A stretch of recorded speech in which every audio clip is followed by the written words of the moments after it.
Assalamu alaikum wa rahmatullahi ta'ala wa barakatuh. Sunana Musa Muhammad Kamara, tsohon SSA na tsohon gwamnan jihar Zamfara, Dr. Bello Mutawallin Maradun. Wannan ita ce appointment letter ɗita kuma har ya ƙara gwamnati babu inda aka ce an kore ni ko an dakatar da ni har muka ƙara gwamnati.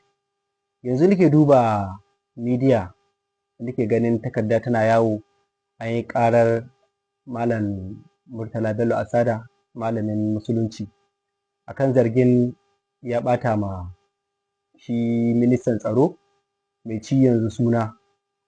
Akwai wasu kilif da na duba na gani na cikin karatuttukan malam Murtala Bello Asada.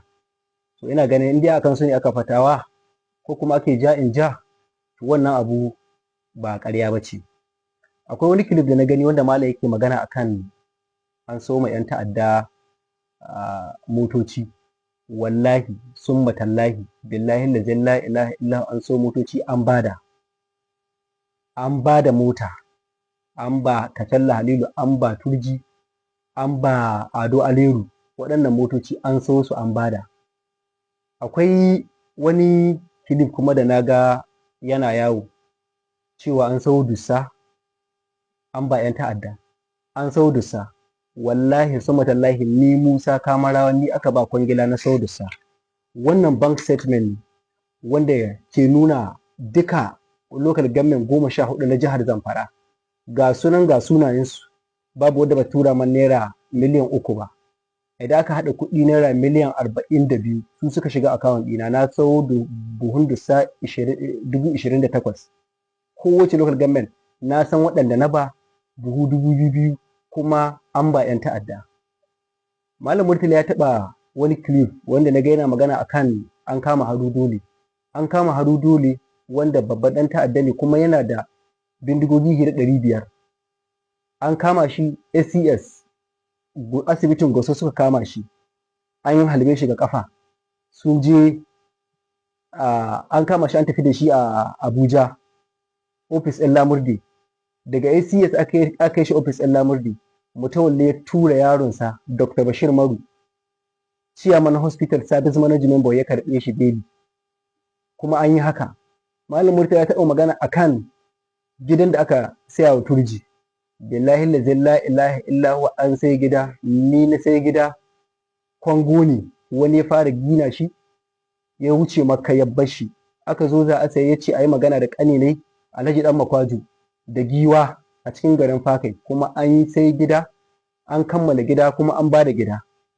To ni wannan abubuwan ma da nake ganin abubuwan ma kamar akwai renin wayo ga duk waɗanda abubuwa da mun san an yi su. Duk da yake ni ban da wata alaƙa sosai da Malam Murtala, akwai abubuwan da misali yanzu ai bai san su ba. Malam Murtala ya san an sai shanun sata. Ni Musa wallahi summa tallahi ni aka ba kuɗi naira miliyan 88 na kai ma Kacalla Halilu da Kacalla Turji. Na kai musu a sai shanu, kuma an sai shanu akan naira 140. Mu kuma an ba mu akan 50,050. Ya ce mu yi amfani da 10,000 na transport a kawo shanu. An sai shanu kuma kwangila ce aka ba su su kawo shanun da za a raba da dabbobin da za a raba ma mutane a jihar Zamfara ga sallah.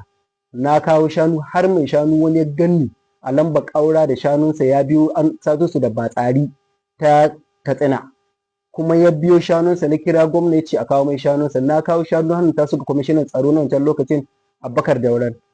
Aka ce waɗannan shanu manya ne za a bikin ya ta Rukayya a Maradun, aka wuce da su. Duk wanda ya zo ɗaura wurin na ci shanun na ya ci shanun sata, kuma an yi haka.